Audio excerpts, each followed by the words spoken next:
Good morning, stampers and quilters. Today I'm going to give you a short little tip tutorial on using the new Stampin' Up! Honeycomb Embossing folder. You want to start, this is the card we made for class. This is similar to the one that Mary Fish made on her website. Once I got it made, I didn't really care for the way this was all just in a straight line. The folder actually goes this way, so that you have a zigzag line, because this is meant to be like a flower, grandma's flower garden. If you were doing a quilt, this would be a flower, and there'd be a pathway, and then there'd be another flower. So this edge would normally not have some of these hexagons. It would be a scalloped edge, so that didn't look quite right to me. So after we did this for class, I actually went back and I like it done this way better. What you're going to do is you're going to take your piece of a quarter sheet of cardstock, and you're just going to take your pencil and you're going to mark off a 1 1/8 inch from the top of what's going to be the top. This is where your sentiment's going to go. And then you're going to put it in the folder.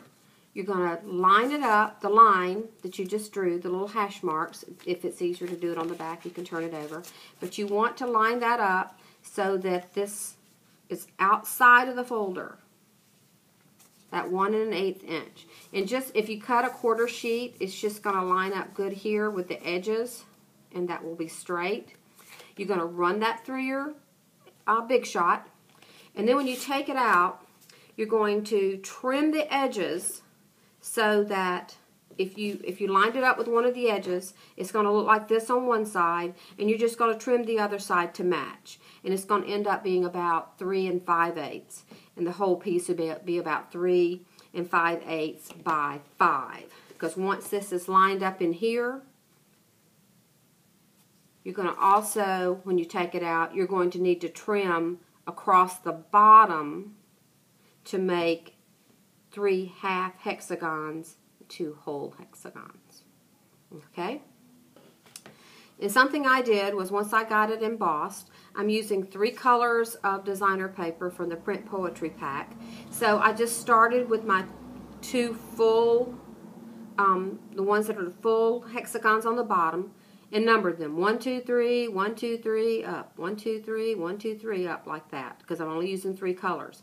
And then to make it come out right, it would be 2 3 1 2 3 2 3 1 2 3 2 3 1 2 3, just like that. And it gives it a nice varied design where nothing is the same touching each other. Everything's spaced out pretty good. Alright, the next thing I did was I took the paper from the Print Poetry pack, which is 4.5 by 6. On my blog, I have a JPEG that is these honeycombs.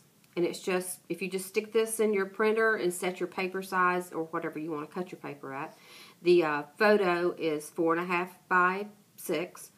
And if you want to just print it out on the back of your designer paper, whichever side you think you can see the actual, this one's hard to see, but you still can see it. And at one time, when I first did it, and it's on there too, I had the whole honeycomb just like the folder is, where all the honeycombs are touching each other.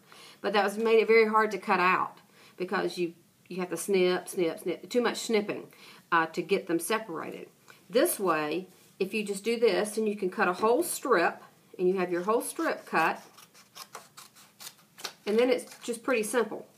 Because you can either go down the row, snipping, snipping, snipping, snipping, and then cut apart, or you can cut each one of them apart, and then you just got a snip, a snip, a snip, and a snip. And that fits exactly inside of the folder. Now, Mary Fish actually just took her designer paper, embossed it with the honeycomb, and sat and cut them out. That was very tedious, and I had to sit in really good light, and I'm too old to see that. This was much easier for me and my students.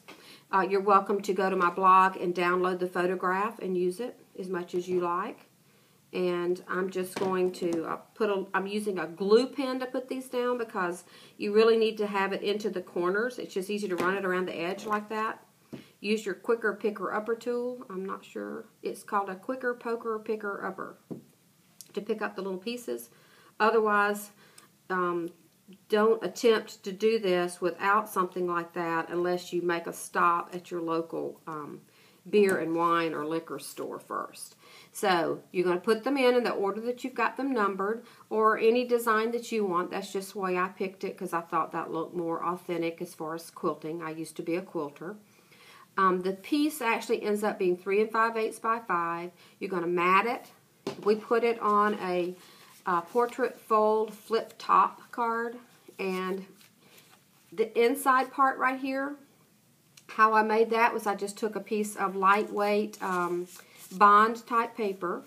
I ran it through the embossing folder and did a few of my little pieces that I had left over and cut it out in the shape of a flower, Grandma's flower garden, and put it on top of another piece of bond paper to go inside my card. Another tip when you're using embossing folders and using vanilla or whisper white or shimmer white or one of the cardstocks that's not as thick as a normal cardstock, instead of using the clear plate, I use one clear plate in the Big Shot, and then I use a thinner plate that it comes with some of the texture plates. The texture plates are not as thick as the clear plate, and if you use it instead, it won't tear your paper because the embossing can be kind of severe, and you'll actually tear the paper or poke through. Like you can see these places right here where even though I used that texture plate, it's really still too much. So the thinner the piece can be, the better, because it'll punch through on vanilla and whisper white. And then just finish up your project. We used some ribbon. We used a punch from the 3 times punch that was, gosh, I don't know, 2 catalogs ago. And then we used one of the new dahlia little things on here.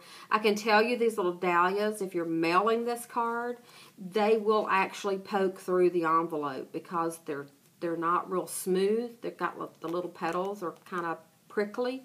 And if you're going to mail the card, you might want to put a piece of tissue over that, or you might want a little tiny punch out of bubble wrap. I've done that before. Just kind of lay it over it because it will punch through your Stampin' Up! Envelope. You might need to put a liner in there. But that was our card for the month. I hope you enjoyed.